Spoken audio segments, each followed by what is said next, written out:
Há histórias que não se contam apenas com datas e decretos. Há homens cuja presença molda não apenas o presente, mas também o destino de gerações inteiras. No coração do sertão cearense, onde o sol castiga sem piedade e a terra rachada guarda segredos que só o tempo revela, existiu um homem cujo nome se confundia com a própria cidade.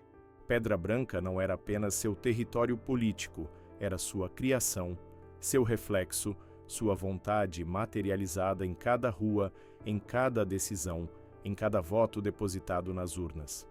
Esse homem chamava-se Sabino Vieira Cavalcante, e durante mais de meio século, ninguém ousou questionar quem verdadeiramente mandava naquela terra árida e de gente forte. Quando Sabino nasceu, em 13 de setembro de 1897, o Brasil ainda tentava entender o que significava ser república. O sertão, porém, seguia suas próprias regras, alheio às mudanças que agitavam as capitais litorâneas. Ali, o poder não vinha de constituições ou leis escritas em gabinetes distantes. O poder nascia da terra, do gado, do respeito conquistado palmo a palmo, do nome que se carregava e da capacidade de fazer valer sua palavra contra qualquer adversidade. Ernesto Vieira Cavalcante e Adelaide Coelho Silva deram ao filho não apenas o sobrenome, mas também a certeza de que ele pertencia àquela terra de um modo que poucos poderiam reivindicar. A infância de Sabino transcorreu entre as obrigações de uma família de posses e os horizontes limitados que Pedra Branca oferecia aos seus filhos. Enquanto outras crianças se contentavam com o básico que a vida sertaneja proporcionava, Sabino demonstrava uma inquietação que seus pais souberam reconhecer como promessa de grandeza. Não era apenas inteligência, era algo mais profundo, uma combinação de ambição e pragmatismo que o diferenciava dos meninos de sua idade. Quando chegou o momento de buscar educação formal, Ernesto e Adelaide não hesitaram em enviar o filho para Fortaleza, sabendo que aquele investimento moldaria não apenas o futuro de Sabino, mas possivelmente o destino de toda a família. Na capital, matriculado no respeitado Colégio Dom Luiz, Sabino descobriu um mundo que o sertão jamais poderia oferecer. Ideias circulavam com velocidade vertiginosa. Homens influentes discutiam os rumos do Estado e do país, e o jovem interiorano percebeu rapidamente que a educação era apenas um dos instrumentos do poder.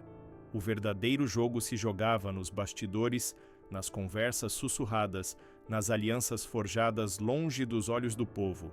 Quando partiu para Recife, determinado a cursar direito na prestigiada Faculdade Pernambucana, Sabino já não era mais o menino que deixara Pedra Branca. Era um homem em formação, com objetivos claros e a paciência necessária para alcançá-los. Mas Recife guardava uma revelação inesperada. Entre os códigos jurídicos e as aulas magistrais, Sabino compreendeu que seu destino não estava nas salas de tribunal ou nos escritórios de advocacia. A política o chamava com uma força irresistível, e ele percebeu que o verdadeiro poder não se conquistava com diplomas, mas com presença, com a capacidade de mobilizar pessoas, de transformar vontades individuais em movimento coletivo.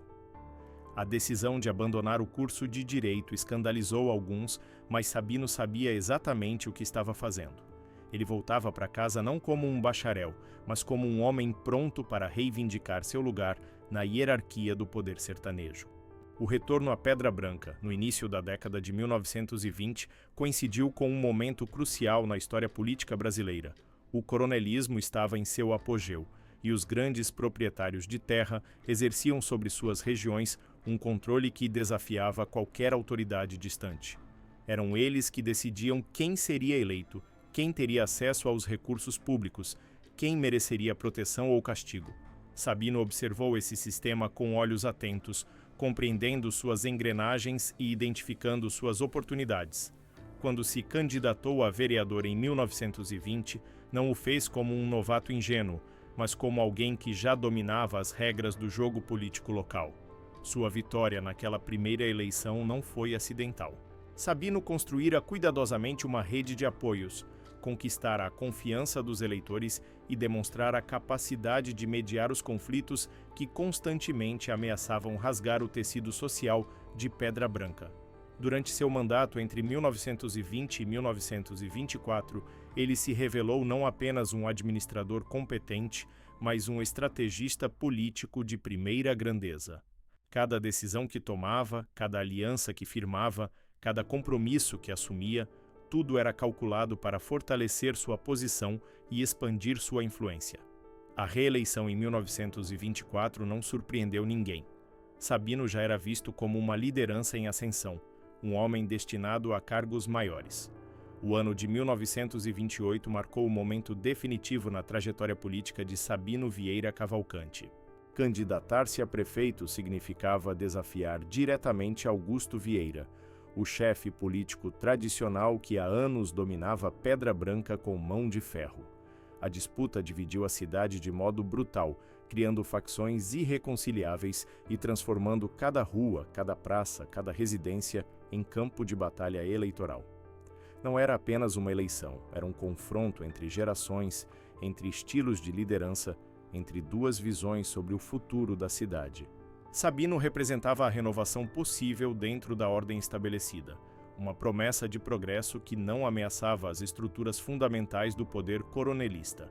A vitória de Sabino naquela eleição acirrada não foi apenas pessoal, foi histórica.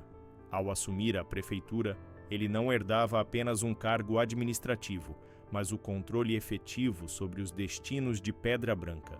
E Sabino exerceu esse controle com uma mistura de autoritarismo e paternalismo que caracterizava os grandes coronéis de sua época. Sua gestão era centralizada, suas decisões eram inquestionáveis e sua palavra tinha força de lei.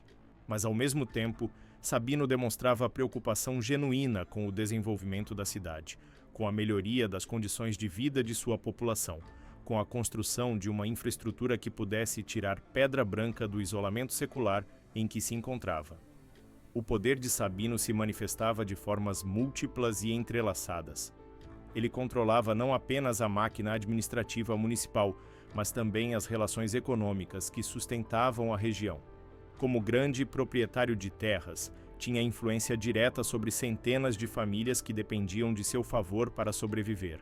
Como líder político, tinha capacidade de eleger ou derrubar candidatos em todos os níveis de governo.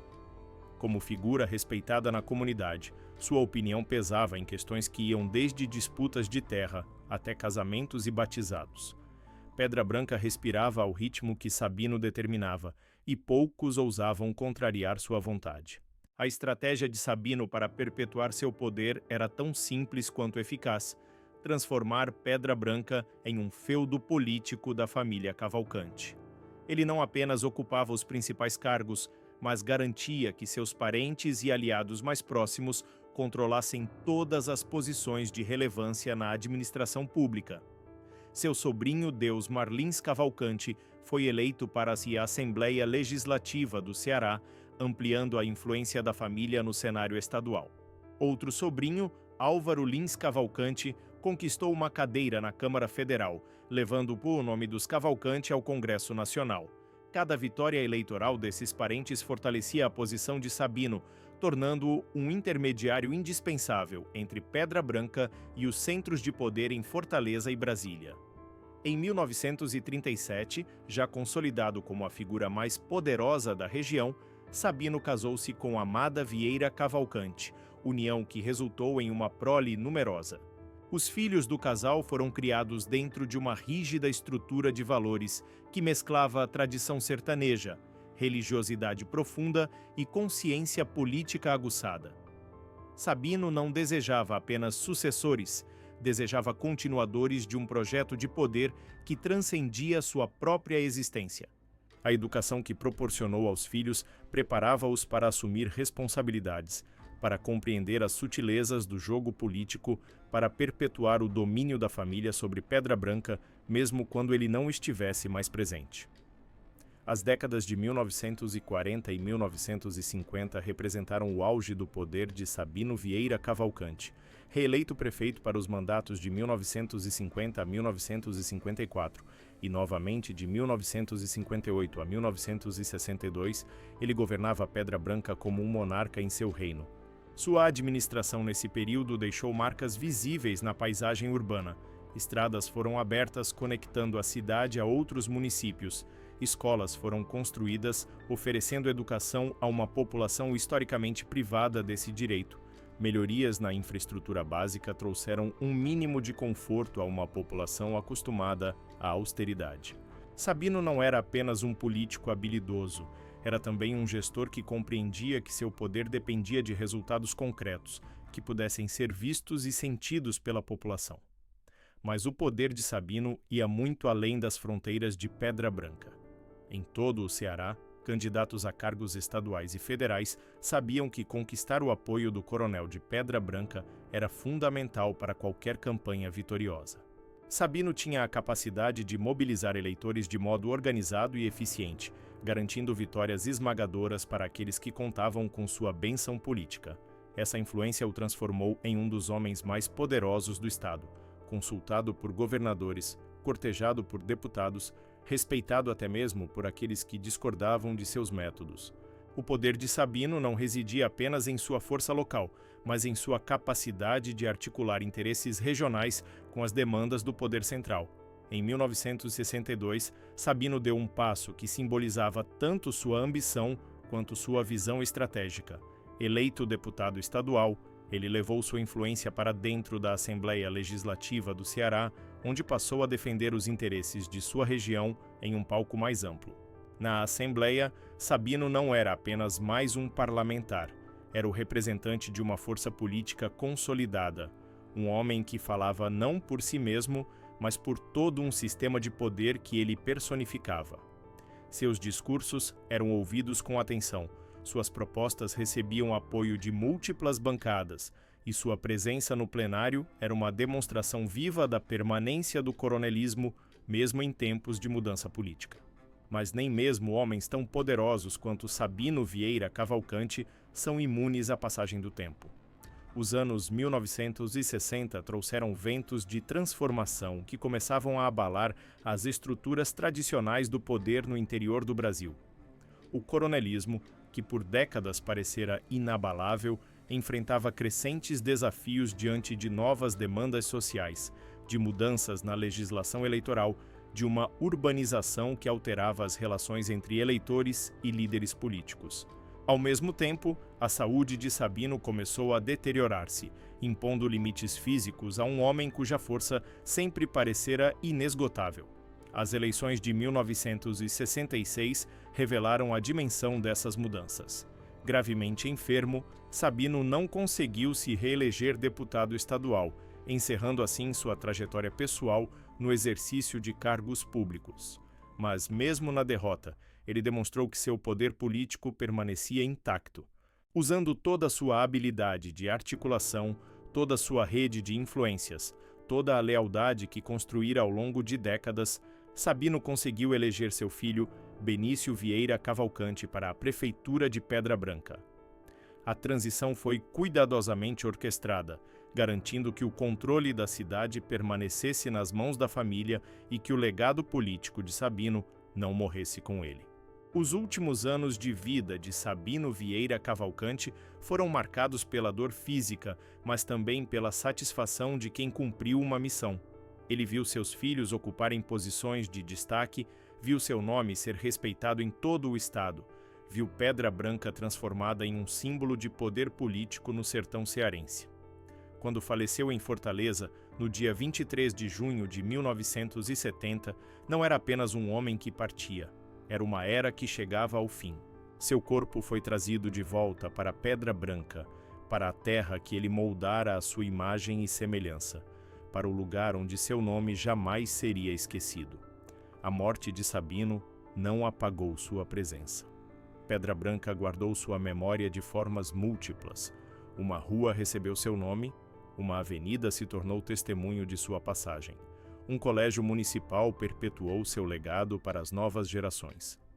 Em 1997, no centenário de seu nascimento, a cidade parou para homenageá-lo. Uma missa de ação de graças foi celebrada pelo vigário da paróquia, Padre Geraldo Dantas, reunindo dezenas de pessoas que ainda guardavam memórias do tempo em que Sabino mandava. Na Câmara Municipal, vereadores e o prefeito Francisco Ernesto Lins Cavalcante, seu sobrinho, discursaram em sua honra, relembrando feitos, contando histórias, construindo a mitologia que cerca os grandes homens públicos após sua morte. Naquela mesma ocasião, foi criada a Medalha Leonardo Mota, destinada a homenagear os filhos ilustres de Pedra Branca.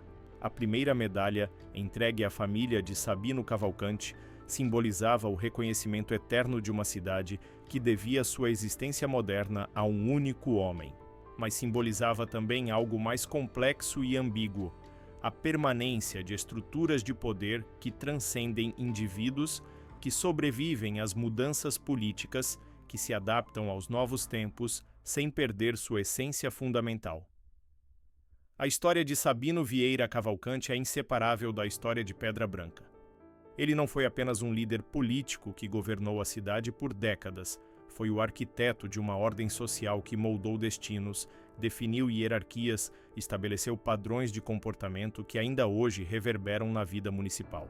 Seu poder não residia apenas em cargos ou em propriedades, mas em algo mais intangível e duradouro: a capacidade de fazer com que sua vontade se tornasse a vontade coletiva, de transformar seus interesses pessoais em interesses públicos, de criar uma realidade política onde sua presença era tão natural quanto o sol que nasce todas as manhãs sobre o sertão cearense. Julgar Sabino Vieira Cavalcante exige compreender o tempo em que ele viveu e as regras que governavam aquele mundo. O coronelismo não foi uma aberração na história política brasileira, foi a forma como o poder se organizou em vastas regiões do país durante décadas. Os coronéis eram simultaneamente opressores e protetores, autoritários e paternalistas, conservadores e modernizadores. Eles representavam uma ordem injusta, mas também ofereciam alguma forma de organização social em lugares onde o Estado brasileiro praticamente não existia. Sabino personificou todas essas contradições, sendo ao mesmo tempo o homem que mantinha a Pedra Branca presa a estruturas arcaicas de poder e o líder que trouxe para a cidade algumas das melhorias que a tiraram do isolamento absoluto. Mais de 5 décadas após sua morte, o nome de Sabino Vieira Cavalcante ainda provoca debates em Pedra Branca. Para alguns, ele foi o grande construtor da cidade, o líder que colocou Pedra Branca no mapa político do Ceará, o homem que garantiu que aquela pequena cidade do sertão tivesse voz nos corredores do poder estadual. Para outros, ele representa a perpetuação de um sistema político excludente, onde o poder circulava apenas entre famílias tradicionais e a população comum tinha pouca ou nenhuma capacidade de influenciar os rumos de sua própria vida. Ambas as visões contêm verdades parciais, e é justamente nessa ambiguidade que reside a complexidade da figura histórica de Sabino. O que é inegável é que Sabino Vieira Cavalcante foi, durante meio século, o homem mais poderoso de Pedra Branca. Seu poder se manifestava em cada aspecto da vida municipal, desde as grandes decisões políticas até os pequenos favores cotidianos que sustentavam a lealdade da população. Ele construiu um império político familiar que sobreviveu à sua própria morte, influenciando gerações subsequentes de líderes locais. Ele transformou um sobrenome em sinônimo de poder, fazendo com que ser um cavalcante em Pedra Branca significasse pertencer a uma elite privilegiada com acesso a recursos e oportunidades vedados à maioria. A trajetória de Sabino também nos fala sobre a persistência de certas estruturas de poder no Brasil, especialmente no interior nordestino. O coronelismo pode ter perdido suas formas mais explícitas, mas muitas de suas práticas e de suas lógicas continuam presentes na política brasileira. A eleição de parentes, a troca de favores, o uso da máquina pública para fins eleitorais, a concentração de poder em poucas famílias. Tudo isso que caracterizou o domínio de Sabino sobre Pedra Branca ainda pode ser observado, com variações, em inúmeros municípios brasileiros. Estudar a vida de Sabino é, portanto, uma forma de compreender não apenas o passado, mas também algumas das continuidades que marcam nossa vida política contemporânea. Há algo de épico na história de um menino do sertão que se transformou no senhor absoluto de sua terra. Sabino Vieira Cavalcante não herdou seu poder, ele o construiu passo a passo, decisão após decisão, aliança após aliança. Ele compreendeu as regras do jogo político de seu tempo e as jogou com maestria incomparável. Ele transformou Pedra Branca em extensão de sua própria vontade, em materialização de seu projeto pessoal de poder. E quando finalmente partiu, deixou uma marca tão profunda que décadas depois seu nome ainda é pronunciado com respeito, com admiração, com medo, com saudade, dependendo de quem fala e das memórias que guarda daqueles tempos. Entre as serras que cortam o sertão central do Ceará, onde a caatinga resiste brava contra o tempo e a história se escreve com letras de sol sobre a terra rachada, o nome de Sabino Vieira Cavalcante permanece vivo, não apenas nos monumentos que levam seu nome, não apenas nas histórias que os mais velhos contam aos mais jovens, mas na própria estrutura política de Pedra Branca, na forma como o poder se organiza nas famílias que ainda dominam a vida pública municipal. Sabino morreu em 1970, mas de muitas maneiras ele ainda governa Pedra Branca, ainda influencia decisões, ainda determina quem tem acesso ao poder e quem permanece nas margens. Esta é a história de Sabino Vieira Cavalcante, o homem mais poderoso de Pedra Branca.